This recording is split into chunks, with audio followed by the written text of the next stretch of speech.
Paul Manafort is up to these days is totally amazing. Heidi, welcome back to the program. Tell us about this. Why is Paul Manafort in Albania? Or was? Yes. Hi, Tom. How are you? I hope you can hear me all right. Just I have fine. a sketchy internet. Oh, good. I'm so happy to see you. And super quick, I just want to thank you for all the great work you continue to do. I read you every day, and I'm just so amazed that under the conditions that are set in front of you, that you continue to really tell people what is most important in this moment. So I thank you for that. I think it's really important to not ignore what happened a decade ago. Like Carol Cadwalader, who's an investigative reporter in the UK, she continues to push on to expose what happened in Brexit and Russia's involvement. And I feel we need to do the same. We have crises after crises. And I really think it's important that we don't overlook the fact that I believe the 2016 election, not only do I believe it, I listened to Christopher Steele at the Byline Festival last weekend talk about he believes that the Russians were the defining factor in why Trump won the election in 2016. And who was his manager for a few months, right? Yeah. Who was his manager? Yeah, Manafort was running the show, and the Russians were, and Manafort had apparently taken inside information from the Republican Party on, information on individual voters in a half a dozen swing states, and handed that off to the Russian intelligence services, and then they used Facebook to individually target these people, principally black people who were Hillary Clinton voters, to convince them that Hillary Clinton didn't like black people. That was the main focus of it, and it actually worked. It's the black vote in those 6 states was down substantially compared to other states.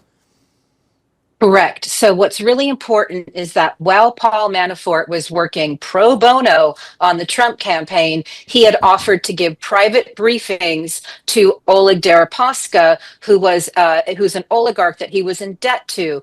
We have to remember that Paul Manafort, for a decade, worked to install a Putin puppet into Ukraine, Viktor Yanukovych. Yanukovych had been working with him since 2005 and had failed initially. And then Manafort, using the techniques he learned as a lobbyist, gave Yanukovych elocution lessons, put him in nice suits, and then he comes back and wins in 2010. And why this is so important is that, again, he was paid somewhere around $66 million to do this work, and he was paid this money by pro-Russian oligarchs and pro-Putin cutouts. And they use slogans like "lock her up."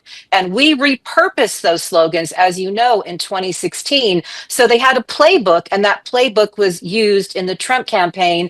And honestly, when you look at the Mueller report, it is just so shocking, because here you have Paul Manafort offering polling data to the Russians, to an ex-KGB spy. And why this is so important, as you said, Tom, is that the election was swayed 3 states, handful of votes, and even people like Christopher Steele, who worked in British intelligence and worked as a Russia watcher and did, of course, the Steele dossier, says that it was it was the influence of the Russians and people like Paul Manafort that actually turned the election outcome the way it did. And we still don't have any, we never rectified that. We just sort of said, oh, this is how it goes. This is all too familiar to me. You wake up with a scratchy throat, congestion, runny nose, and cough. You know your body. You know you're getting sick, right? Well, what are your choices?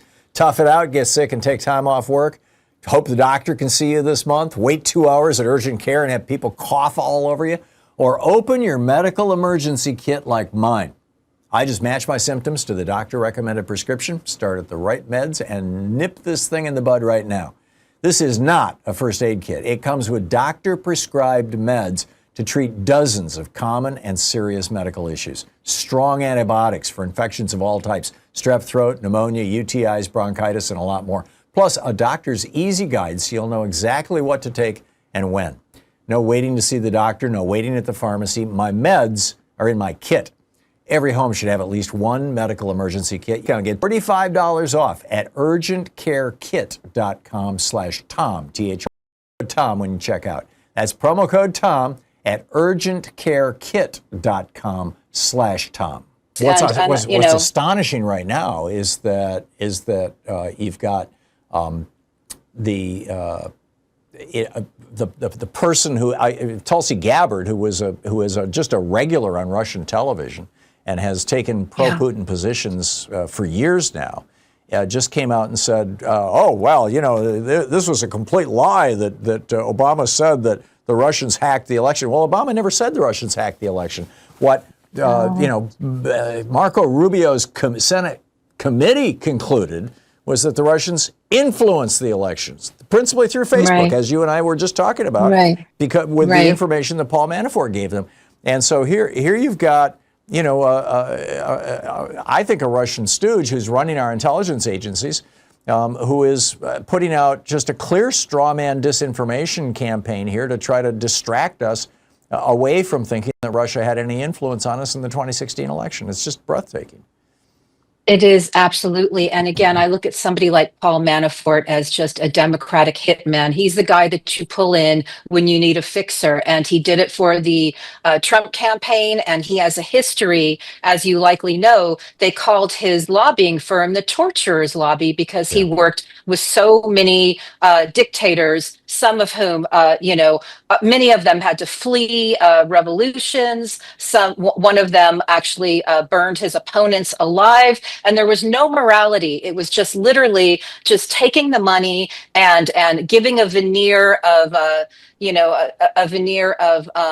respectability to just animals. And I actually would include Trump as part of that. Yeah, I would not disagree with that. So Albania, this story is just another example of what Manafort is up to. He wasn't successful this time, which I thought was fascinating. But tell us about the story. Yes. So Paul Manafort goes to work for a former PM in Albania. And this is a man who actually this week is going to trial on corruption charges. So if any of this sounds familiar, it probably should. The good news is his candidate did not win. The candidate that is pro-EU did win. But just like with Ukraine, these guys come back and they may not get it this time, but they can get it again. But I think it's quite fascinating that the campaign slogan in Albania for his candidate is "Make Albania Great Again." That was the first slogan that they pulled out. And they do this playbook over and over and over again. And as I wrote in Betty Dangerous, it's because America, I believe, is terrible at dealing with actual treason. So these bad actors, these Democratic hitmen, who I think are largely responsible for the world becoming more authoritarian. People like Paul Manafort are directly responsible for the fact that the world is moving toward authoritarianism. They just keep doing the same thing over and over and over again. And I think it's because we failed at dealing with actual treason. Somebody like Paul Manafort gets a pardon and is able to continue doing this work throughout the world. And I just believe that's terribly wrong. Yeah. Thank you, Merrick Garland. So, you said a mouthful. So, in your opinion, we're talking with Heidi Siegmund Cuda, who writes the BettyDangerous.com, BETTE, dangerous.com Substack newsletter. What's your sense of where this whole disintegration of the Trump base is going to go? I mean, he's still apparently polling very well among Republicans. The last poll I saw was 89% support among Republicans, but his support among independents, which is what pushed him into the White House this time around, has just collapsed. And the Marjorie Taylor Greene QAnon crowd are starting to turn away from him. What's your sense of where this is going? We've seen this before and we think that it's going to collapse and then it comes back together. And for me, I think one of the biggest ruses on the American people was tethering Donald Trump, a Russian asset, to the Republican Party. I think that's where people got confused. And a lot of the Eisenhower Republicans thought they were voting for a true Republican. And I think what we've seen, quite frankly, is somebody who is a friend to autocrats everywhere. I fear that that nothing good is going to happen in the U.S. for a long time unless we get a handle on information warfare. So even if Trump collapses, and often these guys do collapse under the weight of their own corruption, I think until we get a handle on how information is, ingested into the minds of people, particularly through social media, that we're going to be seeing characters like this over and over and over again. And if it's not Trump, it could be JD Vance. And that is my concern.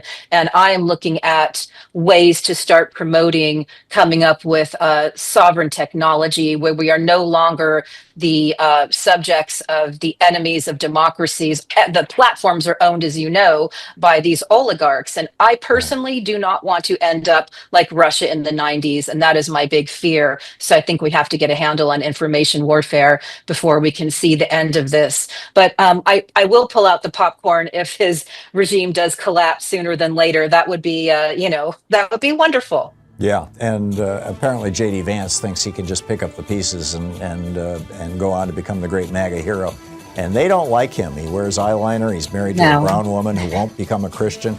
I mean, they just don't like him. Heidi Siegmund Cuda. Yeah, check out her brilliant Substack newsletter, Betty Dangerous, BETTE, dangerous.com. It's free, and sign up and you'll be amazed. Heidi, thanks for dropping by. Oh, thanks, Tom. Great having you with us.